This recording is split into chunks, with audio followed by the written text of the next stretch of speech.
Selamat jumpa para saudara kekasih dalam Kristus. Kita berjumpa di dalam latihan doa meditasi kontemplasi Ignatian ini. Kali ini kita akan merenungkan bersama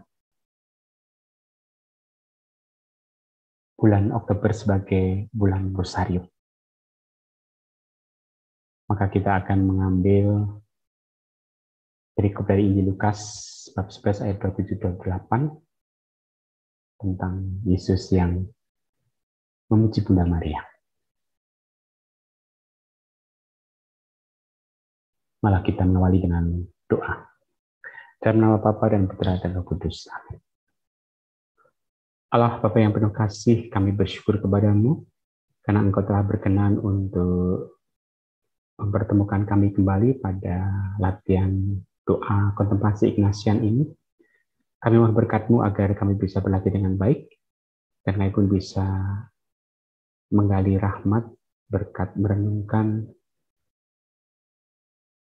Bunda Maria yang menjadi Bunda kami semuanya, dan pada bulan Oktober ini menjadi bulan Rosario yang mengajak kami untuk tekun berdoa Rosario. Semua ini kami tunjukkan kepadamu dengan pengantar Kristus Tuhan kami. Amin. Nah, para terkasih dalam Kristus, malah kita bersama melihat video tayangan tentang perjalanan Provinsi Indonesia Serikat Yesus yang genap berusia 50 tahun.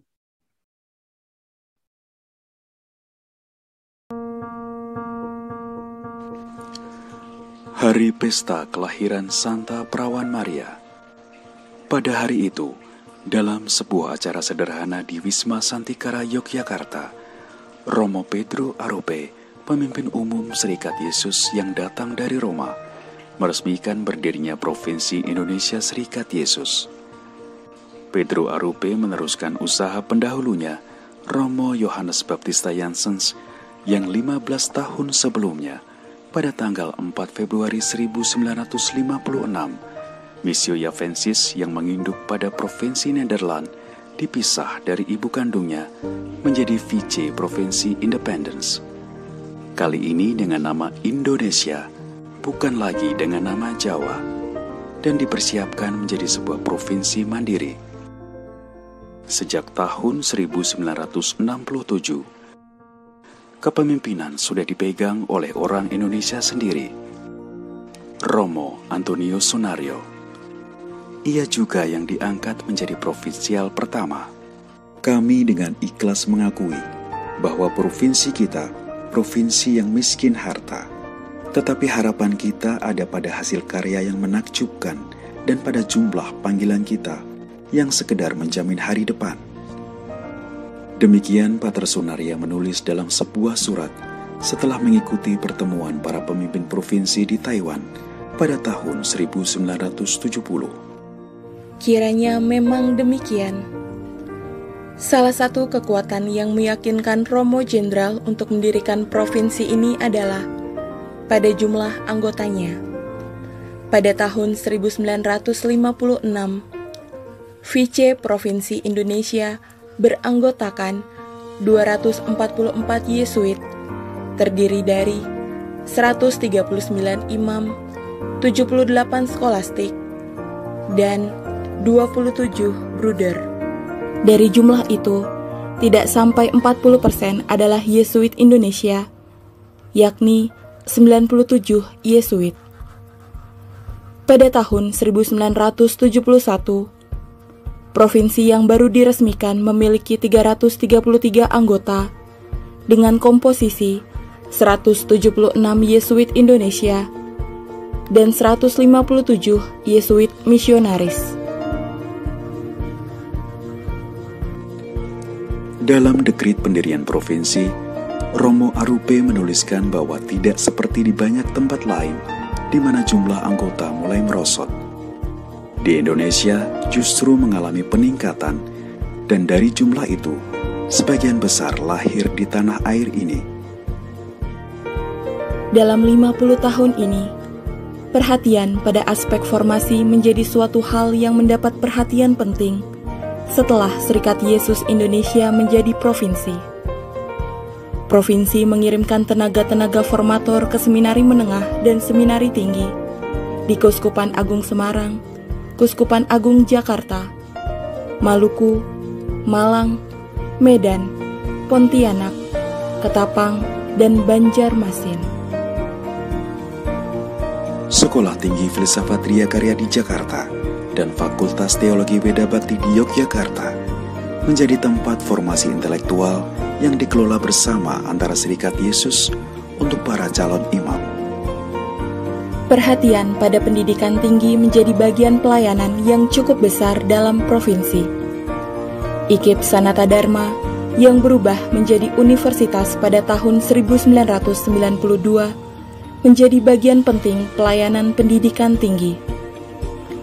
Perhatian pada pendidikan kejuruan atau vokasi juga sudah muncul sejak lama dengan SMK Mikael, SMK Pika, Politeknik Atmi, dan Akademi Pika. Kedua sekolah kejuruan ini memiliki fokus tersendiri yang model pembelajaran terkonsentrasi praktek untuk menghasilkan lulusan-lulusan yang terampil dan siap bekerja. Pendidikan di sekolah menengah dilayani Serikat Yesus melalui kolese-kolese milik Serikat Yesus maupun yang dikelola Serikat Yesus. Kolese-kolese ini menjadi sekolah-sekolah yang berusaha mendidik siswa yang berkarakter dengan tradisi pendidikan Yesuit yang dikenal dengan paradigma pedagogi Ignatian. Rumah Retret dan Pusat Spiritualitas Girisonta memegang peranan penting pula dalam pengembangan formasi spiritual bagi para religius dari berbagai macam tarekat di Indonesia dengan ragam kursus pendalaman spiritualitas. Sedangkan Rumah Retret Panti Smedi memainkan peran dalam formasi spiritualitas rekan kerja awam. Mulai tahun 2021, Provinsi mengedepankan spiritualitas bagi rekan-rekan awam. Ini adalah prioritas Provinsi yang melihat potensi besar kaum awam dalam penyebaran spiritualitas Ignatian. Nah, kita bersyukur pada Tuhan bahwa Serikat Yesus di Indonesia telah genap sebagai provinsi 50 tahun berkarya. Sudah ada banyak begitu karya yang dilakukan oleh para Yesuit di Indonesia. Semoga para Yesuit tetap terus setia di dalam menjalankan tugas kerasulan, tugas perutusan untuk melayani gereja dan juga bangsa serta masyarakat Indonesia. Sekarang kita lanjutkan dengan penjelasan mengenai kontemplasi kita pada malam hari ini. Kita akan mencoba merenungkan kasih Allah melalui doa rosario yang senantiasa kita doakan. Bulan Oktober merupakan bulan rosario, dan secara khusus 7 Oktober itu kita memperingati Santa Prawan Maria sebagai Ratu Rosario. Nah, peringatan Santa Prawan Maria sebagai Ratu Rosario itu mempunyai sejarahnya, yaitu setiap tanggal 7 Oktober kita memperingati Santa Maria Ratu Rosario. Saat itu negara-negara Eropa diserang oleh kerajaan Ottoman yang bisa membuat agama Kristiani punah di Eropa. Mengapa? Karena jumlah pasukan Turki telah melampaui pasukan Katolik di Spanyol, Genoa, dan Venesia. Menghadapi ancaman ini, Paus Pius yang kelima mengirimkan armada untuk menghadapi musuh dan memerintahkan umat Katolik untuk berdoa rosario untuk mendukung pasukan Katolik agar memperoleh kemenangan. Maka pada tanggal 7 Oktober 1571, Paus Pius kelima bersama dengan banyak umat beriman berdoa rosario di Basilika Santa Maria Maggiore. Sejak subuh sampai petang, doa rosario tidak berhenti diteraskan di Roma untuk mendoakan pertempuran di Lepanto sehingga pasukan Katolik bisa menang. Sebagai ungkapan syukur, Paus Pius yang kelima lalu menetapkan 7 Oktober sebagai peringatan Santa Prawan Maria Ratu Rosario. Lalu Paus Clemens yang ke-9 mengukuhkan pesta itu berlaku di seluruh gereja di dunia. Dan akhirnya Paus Leo yang ke-13 menetapkan seluruh bulan Oktober sebagai bulan Rosario untuk menghormati Bunda Maria. Nah, kontemplasi kita kali ini kita akan mengutip dari perikop Injil Lukas bab 11 ayat 27 sampai 28. Kita baca bersama perikop kitab sucinya. Siapa yang berbahagia? Ketika Yesus masih berbicara, berserulah seorang perempuan dari antara orang banyak dan berkata kepadanya, "Berbahagialah ibu yang telah mengandung engkau dan susu yang telah menyusui engkau." Tetapi Yesus berkata, yang berbahagia ialah mereka yang mendengarkan firman Allah dan yang memeliharanya. Nah, para saudara kasih dalam Kristus, sabda ini seakan-akan meremehkan peran Bunda Maria sebagai ibunya, tetapi sebetulnya sabda Yesus ini justru memuji Bunda Maria karena siapa yang mendengarkan firman Tuhan dan melaksanakannya tidak lain adalah Bunda Maria yang paling utama menjadi teladan kita di dalam mendengarkan firman Tuhan dan juga memelihara serta melakukan dalam hidupnya. Maka semoga kita pun juga bisa seperti Bunda Maria, tekun setia untuk mendengarkan firman Tuhan dan melaksanakan dalam hidup kita sehari-hari. Kita lihat videonya.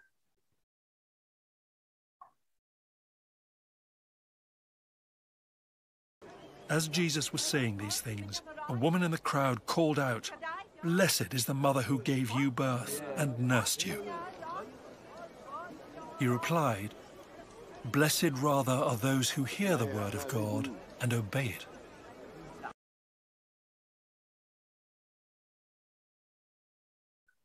Nah, para terkasih dalam Kristus, malah sekarang kita melihat langkah-langkah apa yang kita perlukan di dalam berlatih kontemplasi kali ini. Seperti biasa, doa kontemplasi kita akan dibagi dari beberapa tahap, beberapa langkah. Setelah doa persiapan, kita masukkan 3 pendahuluan, lalu 3 pokok renungan, kemudian bersakapan dengan Yesus. Nah, pendahuluan yang pertama kita ingat ceritanya, yaitu Yesus yang memuji mereka yang mendengarkan firman Tuhan dan melaksanakannya. Pendahuluan yang kedua, kita bayangkan tempat dalam angan kita di mana Yesus mengajar tentang siapa yang berbahagia itu. Kita bayangkan Yesus berada di padang rumput yang hijau, ya, di bukit untuk mengajar umatnya. Lalu pendahuluan yang ketiga, kita mohon rahmat. Di sini kita mohon rahmat, pengertian yang mendalam tentang Yesus yang memberikan pengajaran tentang siapa yang berbahagia, agar kita pun juga bisa lebih mendengarkan sabda Tuhan dan juga melaksanakan di dalam hidup kita sehari-hari. Lalu pokok renungan pertama kita itu Yesus mengajar, kita refleksikan, kita ambil buah rohaninya, sejauh mana kita juga bisa mendengarkan Yesus yang mengajar. Kemudian pokok renungan yang kedua, kita renungkan sabda Yesus, "Berbahagialah ibu yang telah mengandung engkau dan susu yang telah menyusui engkau." Tapi Yesus menjawab, "Yang berbahagialah mereka yang mendengarkan firman Tuhan dan juga memeliharanya." Kita refleksikan, kita ambil buah rohaninya, sejauh mana kita selama ini mendengarkan firman Tuhan dan juga memelihara dan melaksanakan dalam hidup kita. Lalu pokok renungan yang ketiga, kita melihat bagaimana Bunda Maria sebagai orang yang berbahagia karena mendengarkan dan juga melaksanakan sabda Tuhan dengan setia. Kita refleksikan, kita ambil buah rohaninya, kita teladan Bunda Maria yang setia untuk mendengarkan firman Tuhan, melaksanakan di dalam hidupnya. Lalu, jangan lupa bercakap-cakap dengan Yesus atau dengan Bunda Maria mengenai bagaimana mendengarkan firman Tuhan dan melaksanakannya dalam hidup kita. Baik, malah sekarang kita lanjutkan dengan hati yang kontemplasi. Kita siapkan hati kita hening sejenak masuk di dalam keheningan dan kita merasakan kehadiran Tuhan di tengah-tengah kita.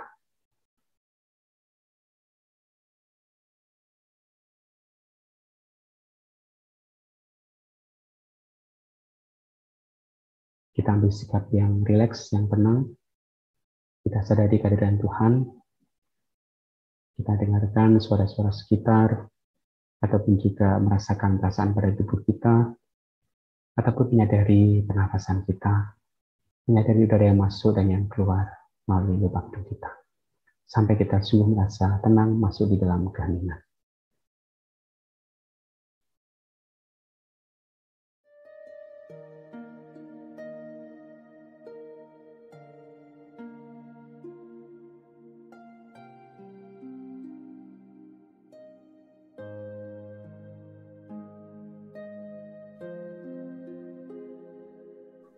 Ya Allah, Tritunggal Maha Kudus yang amat pantas disembah, biarlah aku bersujud di hadapan-Mu untuk menyatakan baktiku kepadamu, Allah yang Maha Agung.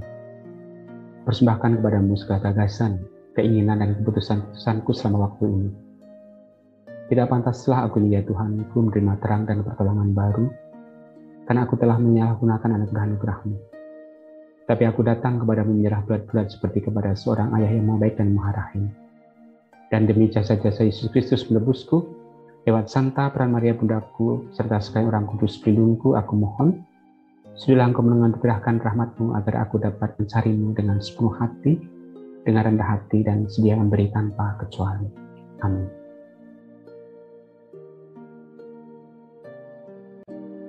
Silahkan dilanjutkan.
Marilah kita menutup pelatihan kontemplasi kita dengan doa yang diajarkan Yesus sendiri. Bapa kami yang ada di surga, dimuliakanlah namamu, datanglah kerajaan-Mu, jadilah kehendak-Mu di atas bumi seperti di dalam surga.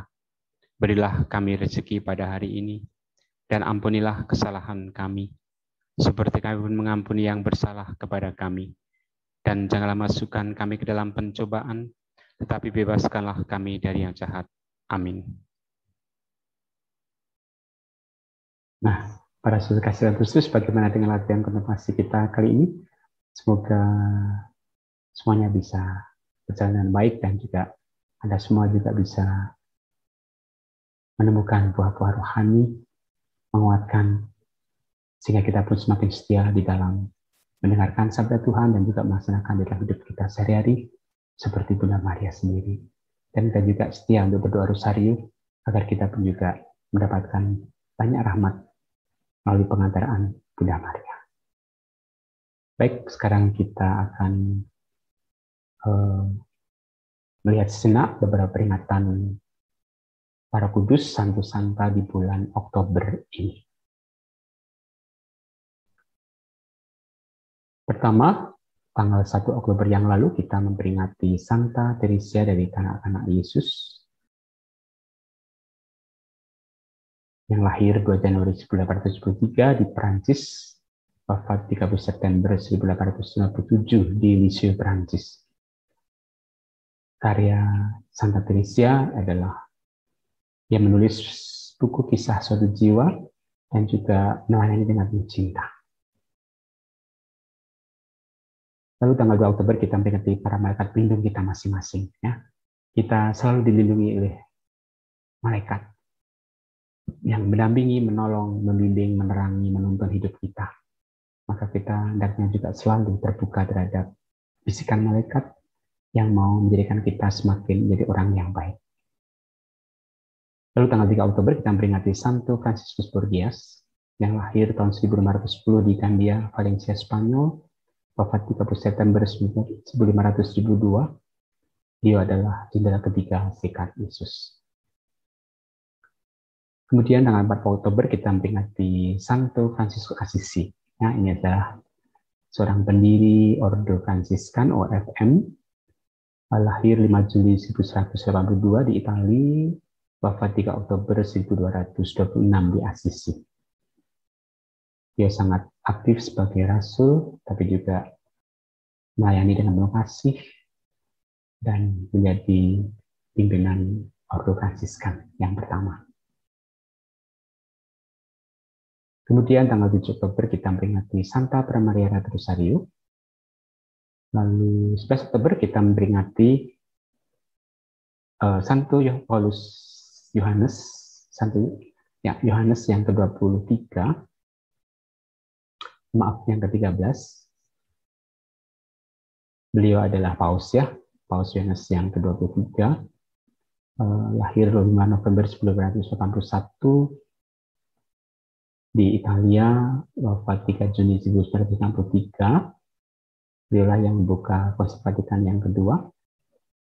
Karya beliau adalah untuk menekankan tugas pastoral, mereformasi hubungan antara gereja Katolik dengan gereja Kristen Protestan, juga gerakan pembaharuan gereja serta semangat ekumenis dalam urusan gerejawi. Kemudian 14 Oktober kita memperingati Santo Paus Kalistus yang pertama, lahir pada akhir abad yang kedua di Roma, wafat tahun 223. Beliau orang yang berhati kepada orang berdosa dan juga mempertahankan ajaran Yesus dengan setia.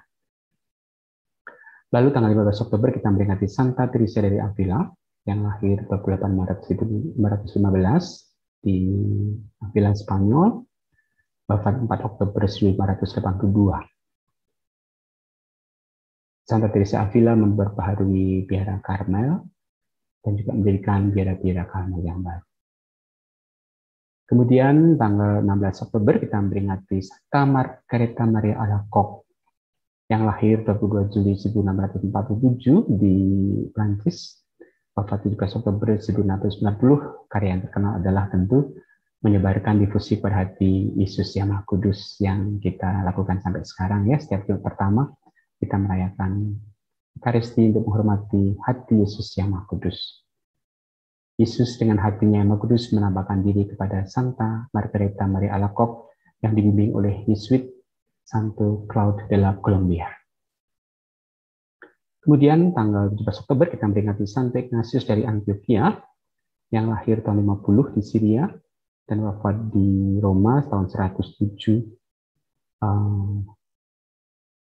Beliau mengajar tentang hierarki, tentang imam, tentang Ekaristi dengan tulisan-tulisannya dan menjadi martir. Kemudian 18 Oktober kita memperingati Santo Lukas, hidup abad pertama dari Antioquia Yunani, wafat tahun 74. Beliau adalah penulis Injil Lukas dan juga kisah para rasul. Lalu tanggal 19 Oktober kita memperingati Santo Yohanes de Bourbouf, Santo Isaac Jogues, dan juga Santo Paulus dari Salib, dan kawan-kawan ya, para Yesuit yang menjadi martir di Amerika Utara. Mereka mengatakan Kristus kepada orang-orang pribumi di Amerika Utara, di Kanada, dan juga bertobatkan banyak orang dari suku Indian Huron.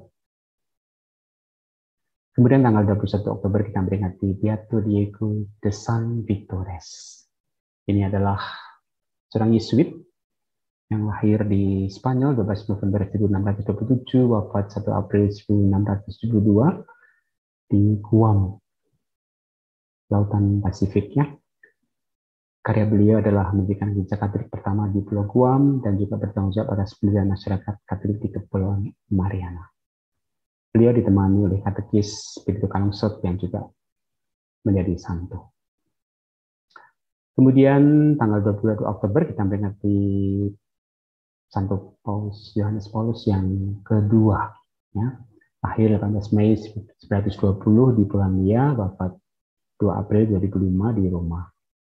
Beliau sebagai katalisator untuk revolusi damai di Polandia, menulis 14 ensiklik Paus dan juga mengajarkan tentang teologi hidup. Kemudian 23 Oktober kita memperingati Santo Yohanes dari Capestrano. Beliau lahir tahun 1346 di Italia, wafat 23 Oktober 1456 di Hungaria. Beliau adalah pembimbing novis menyebarkan difusi kepada nama Yesus yang tersuci, sebagai pengkhotbah Fransiskan, mereformasi dan juga memperbaiki Ordo Fransiskan. Lalu tanggal 24 Oktober kita memperingati Santo Antonius Maria Claret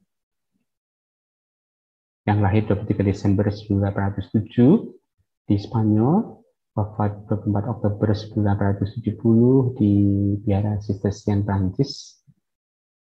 Clarisian ya, beliau itu pendiri sekolah Santo Mikael dan juga pendiri Clarisian.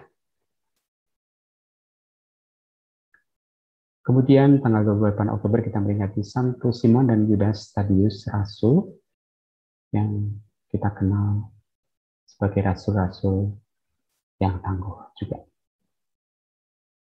Kemudian tanggal 3 Oktober kita memperingati Beato Dominicus Collins, lahir 1596 di County York, Irlandia, wafat 31 Oktober 1902, tempat yang sama sebagai martir, membela iman Katolik.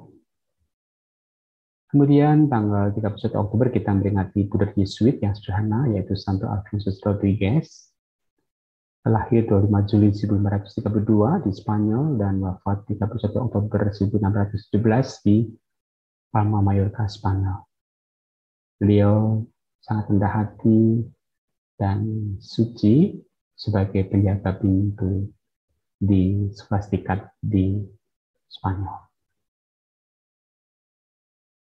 Itu beberapa peringatan para kudus bulan Oktober ini. Nah, sekarang kita bersama dengan Paus Fransiskus kita doakan wujud kerajaan doa kita.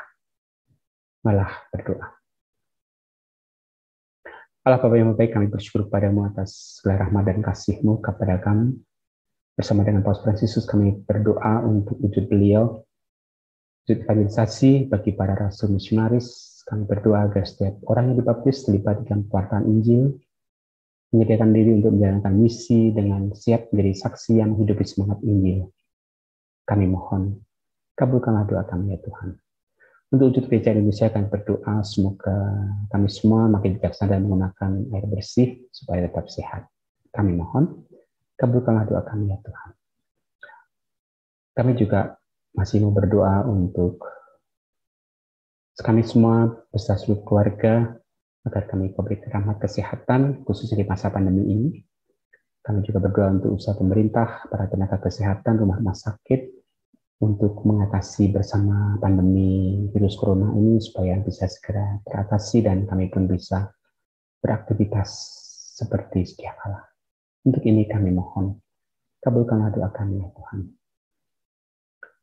Kami juga berdoa untuk bangsa kami agar tetap rukun, bersatu, dan bisa bekerja sama di dalam membangun bangsa supaya bisa lebih baik lagi. Kami mohon, kabulkanlah doa kami ya Tuhan. Kita ini sejenak kita sampaikan doa-doa pribadi dan keluarga kita.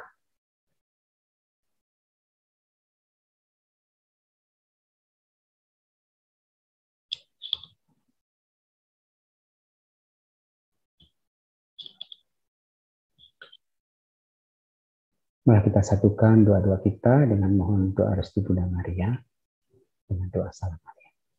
Salam Maria, penuh rahmat Tuhan sertamu, terpujilah engkau di antara wanita dan terpujilah buah tubuhmu Yesus.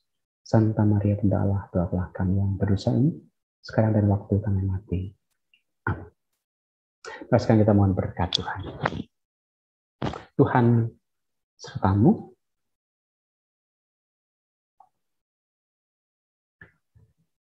Semoga kita semuanya beserta seluruh keluarga senantiasa mendapat berkat Allah yang Maha Kuasa, Bapa dan Putra dan Roh Kudus. Amin. Nah, para saudara dalam Kristus, kita baru saja selesai berlatih kontemplasi Ignatian. Semoga kita bisa tetap tekun dalam berlatih kontemplasi setiap hari, sehingga semakin mendapatkan rahmat yang berlimpah dari Tuhan sendiri. Selamat berdoa Rosario di bulan Rosario ini. Semoga Bunda Maria juga selalu setia untuk menemani, mendampingi, dan membimbing kita semua. Amin. Baik, sampai jumpa bulan depan. Salam.